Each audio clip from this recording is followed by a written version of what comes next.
What if one day the animals around you all possessed super intelligence, and they banded together to target humans as prey? How long could humanity, who has always seen itself as the master of the earth, resist? At that point, would humans still be the masters of the earth? I think the terror would be no less than an alien invasion. Since the original plot is slow and intricate, I suggest directly following along with my explanation series. The story begins on the African savannah. Jackson and Abraham are guides for an African safari tribe. On this day, the two were transporting supplies to the safari camp, but when they arrived, they found the usually bustling camp eerily silent. They found a camera left behind, containing footage shot by the missing persons.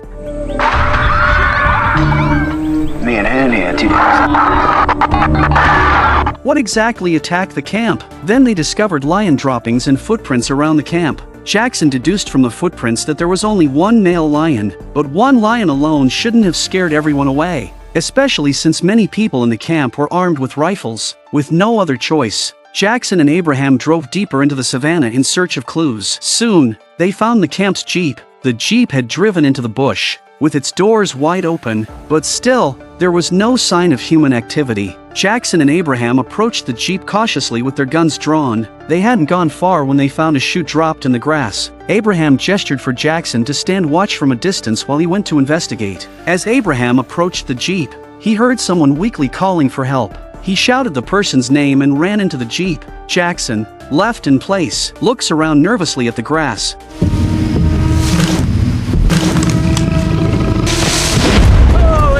A woman frantically spoke in French, telling him to leave quickly, but Jackson couldn't understand what she was saying. While Jackson was distracted, a male lion had already followed Abraham into the jeep. All they heard were a few gunshots and a scream. The blood-covered lion had appeared at the back of the jeep. It was clear that Abraham's fate was grim. An enraged Jackson raised his gun and fired at the lion, but the gunshots only attracted more male lions. They had no choice but to run back towards the jeep parked on the roadside. Although they managed to get into the jeep, the vehicle wouldn't start at that moment. The pride of lions surrounded the jeep and launched a relentless attack. Fortunately, the jeep's windows were tough enough. Even though the lions rammed their heads against them, they couldn't break the glass. More and more lions were approaching, and just at this critical moment, the jeep finally started. They drove away from the pride, escaping the danger. The terrified woman introduced herself to Jackson as Chloe. She explained that a few days before her wedding, she found out that her fiancé was involved with her sister, so she called off the wedding and came to the African savannah alone to clear her mind. Chloe recounted the attack on the camp by the Pride of Lions, and how out of the 15 people at the camp,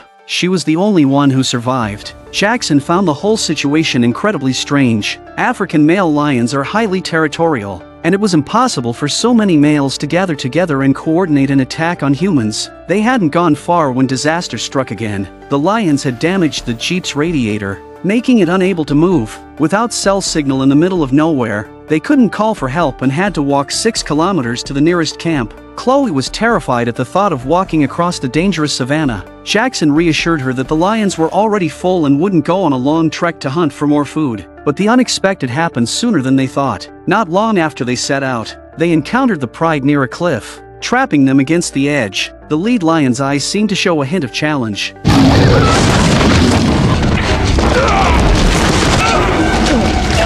Just like that, they rolled down the cliff. Fortunately, the cliff wasn't too steep, and they escaped without serious injuries. After a long journey, Jackson and Chloe finally made it back to the camp before nightfall. Jackson recalled the challenging look in the lion's eyes just before they fell. Jackson's father, Robert, was a renowned scientist who had repeatedly talked about this challenging gaze in his videos. Jackson originally thought his father was talking about one of his students, but now he realizes that his father had already found out about it. Meanwhile, in a neighborhood in Los Angeles, 2 men had just left a bar and were relieving themselves in a dark alley. Pressure 1.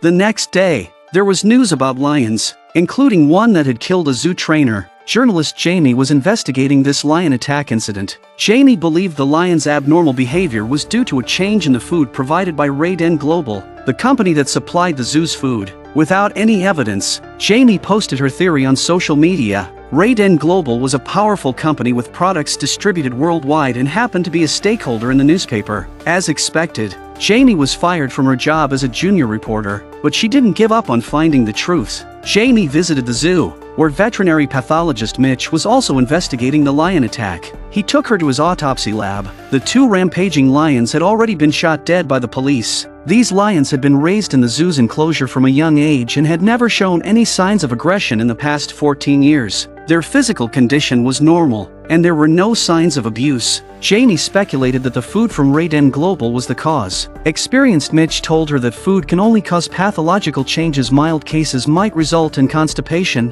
while severe cases could lead to cancer, but it wouldn't change a lion's behavior. When Jamie left, she said she had gotten information from the zoo director that a large number of pet cats were mysteriously disappearing in Los Angeles. Having studied animals extensively, Mitch found this information quite intriguing. They ventured into a secluded park with flashlights, searching around until they stumbled upon a shocking scene.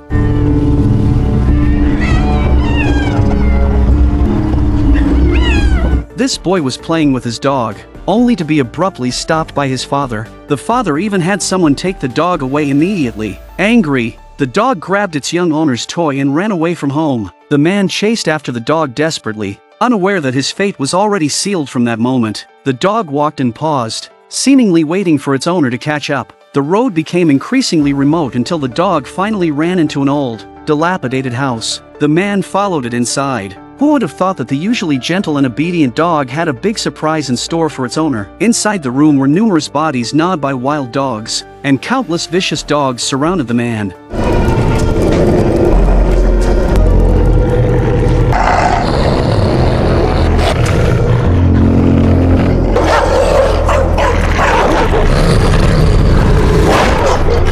Strange things were also happening on the African savannah. Tourists were attacked by a pride of lions, and the miraculously surviving Abraham was dragged up a tree by the lions, who even knew how to use a fallen phone to make a call. Jackson, at the police station, received a call from Abraham, leaving him completely bewildered. Jackson and the police drove to the scene, and through binoculars, he immediately spotted Abraham hanging from the tree. Jackson, disregarding everything, rushed to rescue Abraham. The pride of lions was slowly approaching from a distance. Despite the tension and fear from the nearing lions, Jackson and the police managed to save the barely alive Abraham. As they were slowly driving away, they noticed a strange scene. I don't understand why they're not pouncing. A large number of tourists at the safari camp were dead, with medical and rescue teams arriving at the scene. Jackson's mother, Elizabeth, also came to assist as a medical professional. Abraham had no bite marks, only a few minor lacerations. Jackson found this very strange, and all these anomalies made him more convinced of his father's theory. Abraham's cousin, Daniel, brought Jackson's laptop to the camp. From the videos left by his father, Jackson gleaned some insights. Humans were able to stand at the top of the food chain because of animals' innate ignorance and fear, but it wouldn't be long before animals realized they too had the ability to dominate the world. That all they need to do is fight. Robert's experiments had fully proven this point. After Abraham woke up, Jackson questioned him about the entire attack. Throughout the ordeal, the lions never bit Abraham. This made Jackson realize that the pride had never intended to kill Abraham, but instead used him to send a message. They were no longer afraid of humans. Elizabeth was baffled by Jackson's interpretation, but when she learned that Jackson was studying his father's theories, she became extremely angry. Robert's research had once been the laughingstock of the academic world, and Harvard University even fired him because of it. No matter how much Jackson tried to explain, his mother remained unconvinced. However, the events that followed completely changed Elizabeth's perspective. All 20+ people killed by the lions had injuries to their femoral arteries. These people died in agony, and not a single body had been randomly eaten by the lions. This was completely contrary to typical lion behavior. The cold, hard facts forced Elizabeth to believe that her husband was right. Elizabeth gave Jackson a Japanese address, telling him to find the other videotapes Robert had left behind, as they might hold the key to solving the entire mystery. Jackson wanted to stay and ensure his mother's safety. Elizabeth believed they should focus on finding a solution as quickly as possible. If Robert's research was accurate, the situation would become even more dire, and humanity wouldn't be able to withstand a full-scale outbreak. So, Jackson and the still-injured Abraham set out on a journey to Japan. Meanwhile, In Los Angeles, Jamie and Mitch had traced the stray cats. Jamie reported everything to the animal control authorities, but it seemed as though the stray cats understood their conversation. They fled the scene in groups, then returned to their respective owners. Jamie felt the cats could somehow comprehend their words, but Mitch thought the honeysuckle under the tree had a catnip-like effect. Determined, Jamie searched for clues online and finally connected these anomalies to Raiden Global. Raiden Global's products were distributed worldwide, including a chemical agent called 24D. The out-of-control lions and the erratically behaving pet cats had all come into contact with this agent in various ways. Mitch noticed Jamie's unusual focus on Raiden Global and wondered why she was so fixated on this powerful company. Nonetheless, the next day, Mitch used his position to bring a lion cub from the zoo, but as they examined the cub, one anomaly after another emerged. Mitch first detected an unusual ultra-gamma frequency in the cub's brain. The cub, which was supposed to be sedated for several hours, woke up quickly after just 20 minutes. Other lions in the zoo also began exhibiting strange behaviors. The zoo director called, reporting that the lions had been howling non-stop for the past 20 minutes. As Mitch injected the lion cub with another dose of anesthetic, the roars of the zoo lions grew even more intense. Of course, the abnormalities were far from over. Jackson and Abraham arrived in Tokyo, Japan, to search for Robert's research on animal mutations. First, they found the place where Robert had lived before he died, now home to a Japanese woman named Minako. In a way, Minako was Jackson's stepmother. After Robert was dismissed from Harvard, Minako took him in and used her family's savings to support his research. When Jackson mentioned the changes in the lions, Minako showed no surprise at all.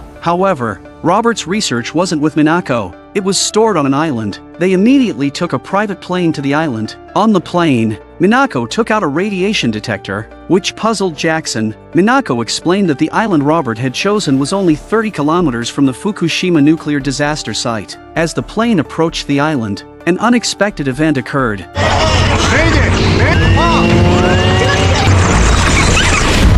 The plane crashed into the river after being attacked by bats. Jackson and Abraham miraculously survived, but Minako and the pilot tragically died. Jackson and Abraham continued toward the research base. As they neared the base, they witnessed a bizarre sight. Two horses, their eyes gouged out, were walking toward them. Jackson and Abraham, bewildered, entered Robert's lab to find answers. The lab was filled with various animal eyes. From the videos left by his father, Jackson learned the truth. It turned out that the horses they had just seen had their eyes gouged out because they had provocative pupils. Their behavior had become exceptionally aggressive, even biting off a researcher's fingers. Robert had tried removing their eyes, which surprisingly calmed the animals. If an animal developed challenging pupils, it indicated a change in their perception of the world, and their behavior would also change. Robert believed that the only way to restore these animals to normal was to remove their eyes. But what if all animals began exhibiting these abnormalities? Meanwhile, Chloe was brought to the morgue by Gaspard,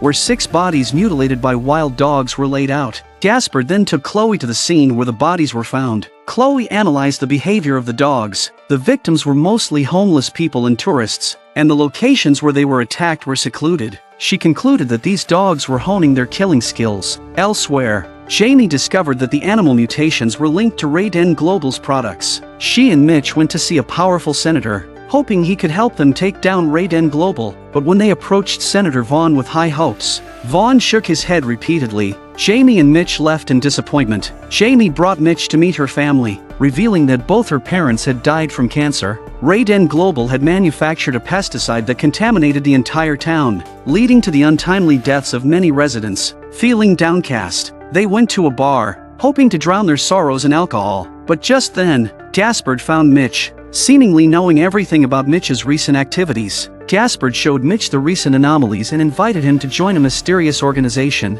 Mitch looked at Jamie, who was on the phone in the distance. All right, I'm in. On one condition.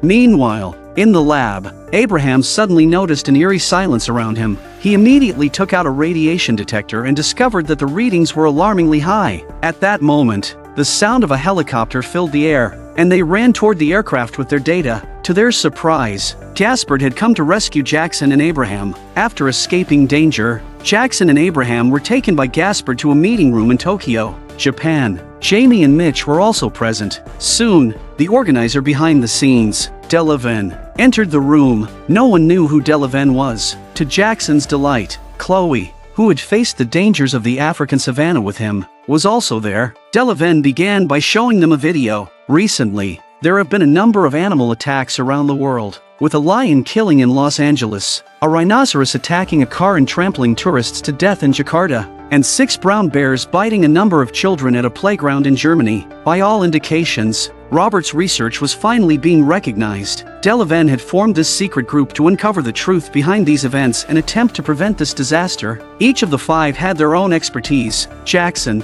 an animal behavior expert; Abraham, a safari guide; Jamie, a journalist; Chloe, an intelligence officer; and Mitch, a veterinary pathologist. Delaven appointed Chloe as the leader of the 5-person team. As the meeting progressed, a prison in the United States came under attack by a pack of wolves. The wolves launched an indiscriminate massacre of both guards and prisoners. The well-organized pack had specific roles. After breaking into the prison and killing the guards, they swiftly intercepted guards attempting to reach the armory. Then, they set fire to the prison, aiming to kill everyone inside. Strangely, the wolves' coordinated attack had a specific purpose: to rescue a death row inmate. Animals have been causing disturbances around the globe.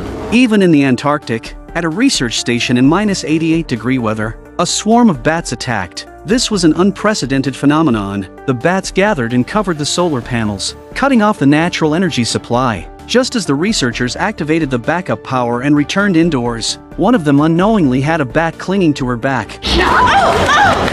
No, no!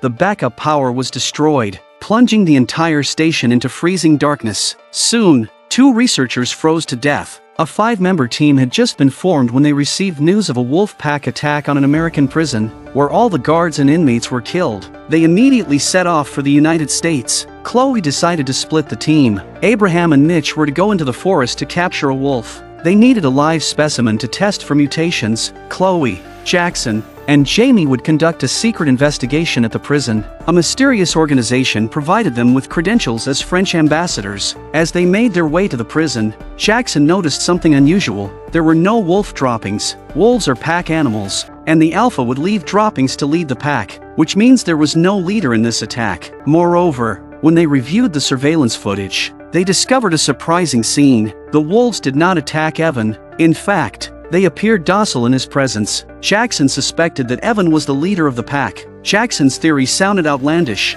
but it was the most reasonable explanation for the incident. He searched the area around the prison and eventually found evidence of wolves covering their tracks near the prison's fence. Chloe examined the bodies inside the prison and found no trace of Evan's body. Jackson surmised that the wolves had rescued the death row inmate, Evan. Jamie also discovered through her investigation that a woman visited Evan 30 minutes before his scheduled execution, just before the wolf pack attacked the prison. Given the current situation, Abraham and Mitch, who were hunting, could be in danger. Thus, Chloe decided they should split up. Jamie would investigate the woman who visited Evan. Jackson and Chloe would head into the forest to reinforce Abraham. They followed the signs Abraham had left. Just as they enter the forest, Chloe falls right on top of a bloody elk. Jackson explained to Chloe that this was animal behavior. They roll in the blood of their prey to mask their scent. Jackson referred to this behavior as scent rolling. They then found fragments of Evan's prison uniform among the elk's remains.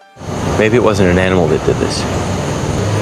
Heavenly hardly rolled around inside that. As they pressed on, they encountered a wolf that had been shot and injured. Jackson concluded that there were other hunters in the forest. Abraham tracked the wolf pack's footprints to a den, but by then, the wolves were gone. They were unaware that a pair of eyes was watching them from the shadows. In the forest, Abraham discovered a wolf pup. He planned to catch it with a net but fell into a trap set by the pack. The pup led Abraham on a wild chase through the woods, and more wolves began to converge on him. In a moment of distraction, Abraham tripped over some vines and fell to the ground. Just then, a muddy foot stepped on Abraham's back. Meanwhile, Mitch, chased by the wolves, also arrived at the scene. They were completely surrounded by wolves. As the wolves began to circle, ready to attack, gunshots and howls suddenly rang out from a distance. It seemed that other wolves were calling to Evan for help. Evan led the pack toward the source of the noise. Soon, Jackson and Chloe tracked them down. Luckily, they had just found an injured wolf, shot by hunters,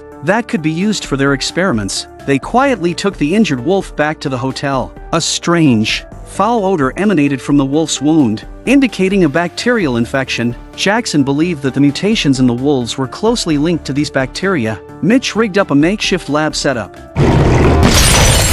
The bacteria's activity was far beyond their expectations. Meanwhile, the woman revealed everything she knew to Jamie. She wanted to know why Evan killed her husband. Evan had given her a bizarre reason. He had a Bible in front of him at the time. I know you got questions about what I did, but all the answers are right here. The Bible might be the key to unraveling the mystery. Jamie returned to the prison and searched Evan's cell again. Sure enough, she found the Bible, with a photograph tucked inside. As Jamie headed back to the hotel with the Bible, a detective approached Chloe. Because Jamie had taken the Bible without permission, her identity had become suspicious to the local police. They had no choice but to pack up and leave the hotel, instructing Jamie to meet them at a parking lot. When Jackson saw the photograph Jamie brought, an expression of disbelief spread across his face. In Rio de Janeiro, Brazil, thousands of bats appeared, covering the entire city in broad daylight and attacking the power and communication equipment in the favelas. What exactly are these bats trying to do?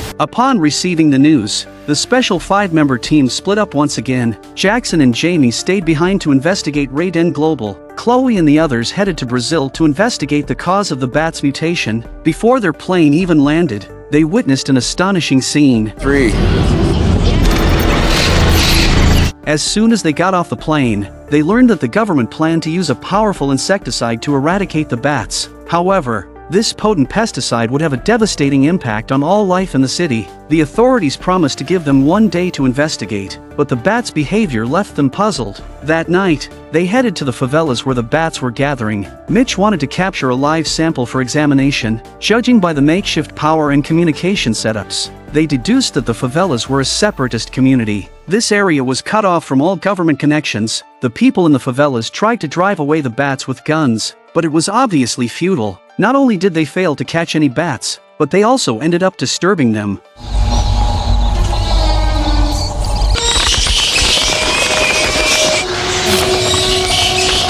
Even stranger, the startled bats swarmed together and started gnawing on the transformers.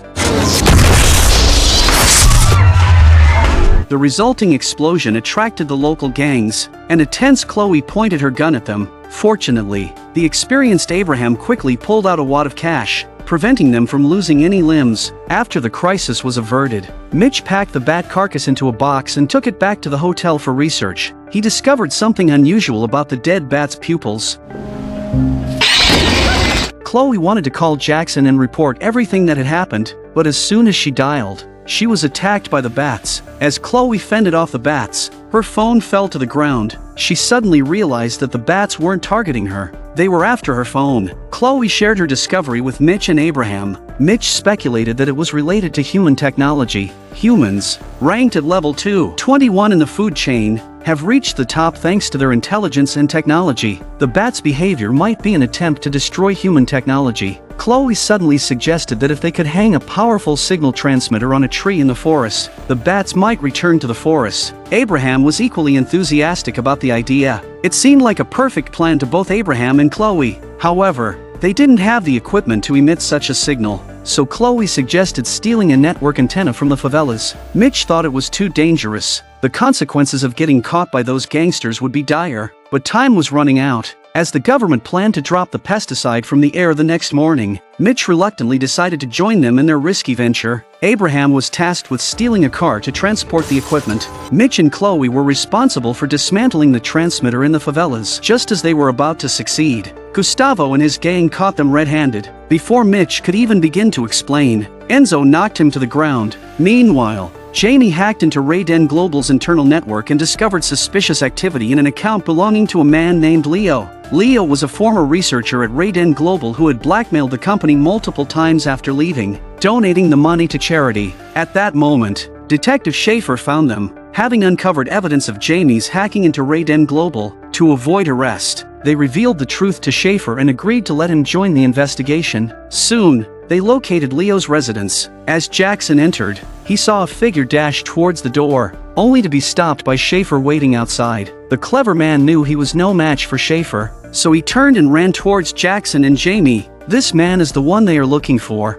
Leo. Leo was cautious around the 3 unexpected visitors, having blackmailed Raiden Global for years. Leo lived like a frightened bird, constantly on edge. With just a few words, Jamie earned Leo's trust. Leo revealed a shocking secret. Raiden Global's success was due to a superior vector they had developed, which enhanced cellular material and drastically reduced costs. They called it the Mother Cell. Raiden Global's products, containing the Mother Cell, were widespread, found in everything from dog food to insecticides and fertilizers. Even when they discovered the Mother Cell had side effects, they didn't stop production. The Mother Cell was the root cause of the animal mutations. Leo had a sample of the Mother Cell but had hidden it in a remote location. He only allowed Jamie to accompany him to retrieve it. They drove to a secluded area. Leo asked Jamie to wait in the car while he went into the woods alone. Jamie immediately locked the car windows. In an era dominated by dangerous animals, fear was inevitable, especially for an unarmed woman like Jamie. After a long wait,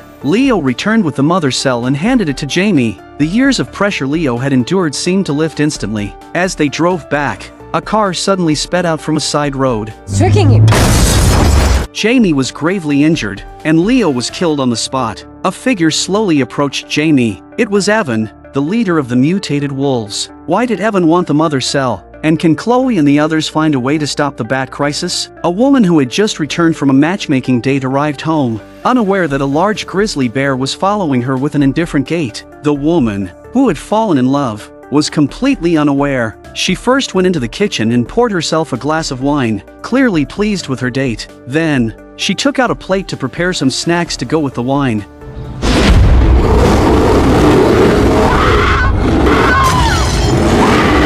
The woman was severely injured in the grizzly bear attack and struggled to crawl into the storage room. She watched in horror as the grizzly bear drank the wine, celebrating its victory. Suddenly, the bear let out a roar, frightening the woman into the corner. She quickly blocked the door with a broom and a plate. The hungry grizzly bear rummaged around for food, catching a whiff of something inside the refrigerator but not knowing how to open it. The clever grizzly bear simply tipped the fridge over. While the grizzly bear was busy eating, the woman carefully opened the door and grabbed the charging phone from across the room. The grizzly bear chased after her but was a moment too late. Faced with the impenetrable door, the grizzly bear was left helpless.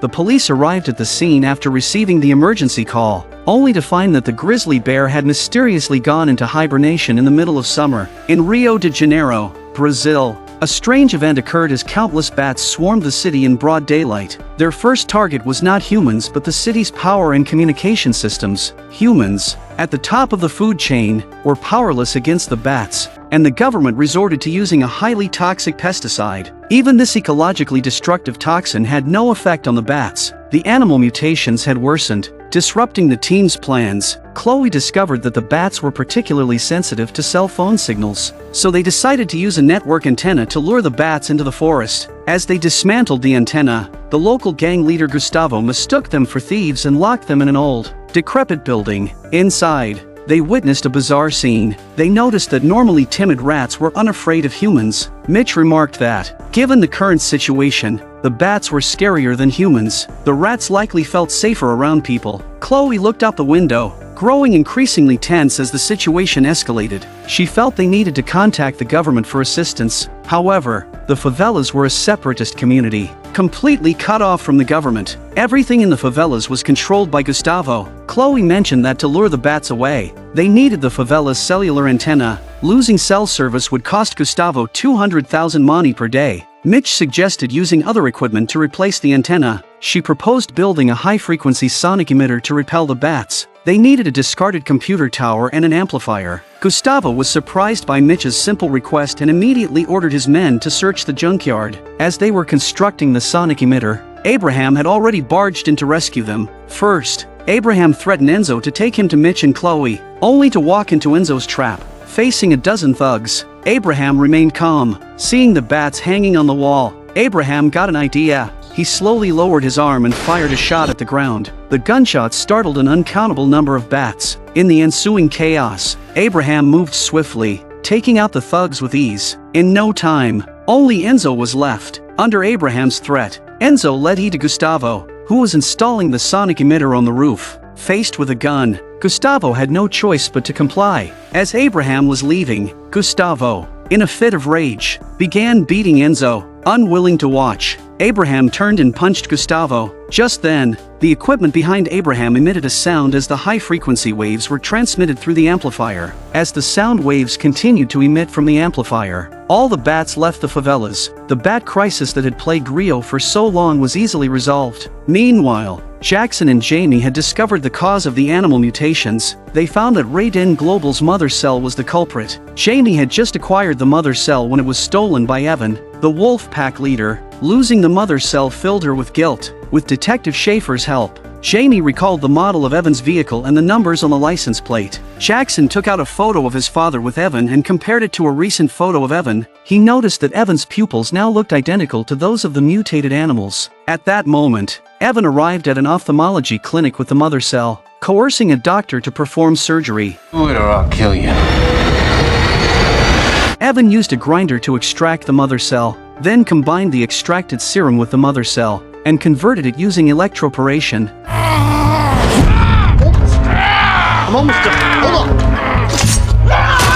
When Jackson and the others arrived at the clinic, Evan had just completed the injection. Evan died in front of Jackson. Fortunately, they managed to recover the mother cell. Detective Schaefer advised them to leave the rest to him. After returning to the hotel, Schaefer entered Jamie's room and searched while she was getting dressed. Jackson saw the news on TV and realized that Schaefer hadn't reported the incident but had killed the ophthalmologist instead. Clearly, Schaefer's actions were inconsistent with his role as a detective. Jackson quickly called Jamie, who answered with a panicked expression. Jamie's poor acting skills couldn't fool Schaefer. As Jackson reached the floor, he encountered Schaefer holding the mother cell. A fierce fight ensued in the stairwell. While they were fighting, Jamie in the room was also trying to get out of the restraints. The physically imposing Schaefer had the upper hand, and Jackson was beaten without a chance to retaliate. Fortunately, Jamie arrived just in time. She picked up a handgun and, without hesitation, pulled the trigger on Schaefer. After resolving the current crisis,